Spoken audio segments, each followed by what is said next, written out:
My full name is Olitha J. Barnett, and I was born in Morris, Oklahoma. I grew up in Okmulgee, Oklahoma. Part of the time in Okmulgee, Oklahoma, and part of that time on our farm in Morris, Oklahoma. Morris is 12 miles south of Okmulgee. Can you describe your childhood home and neighborhood? We had a 160-acre farm, and there were no neighbors per se, other than farms that were distanced from us. On the farm, we had cows, horses. Mama had chickens and various things.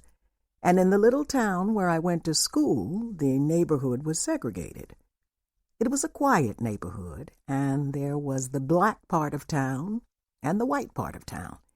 It was completely segregated. I grew up in a segregated elementary school and high school, and they did not integrate until the year after I graduated from high school. And it was a neighborhood where everybody knew everyone. It was a small town. I think the population at that time was around 13,000. On the farm, it was just our little world, and we were happy. We could roam the land, and we had ponds where you could go fishing. My mom and some of the siblings would go fishing.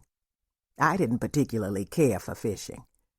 My older sisters and brothers worked the land, but the younger ones didn't, because by then my dad was hiring people to work the land. I do remember one summer, once the older ones were gone and married. See, we were much younger. He decided that we should work it, like the older kids did. But we didn't do so well. I grew up with 6 sisters and 3 brothers, but I have 22 siblings. My dad was 20 years older than my mom, and there are 2 sets of us. And so that's why I say the older group did the farming.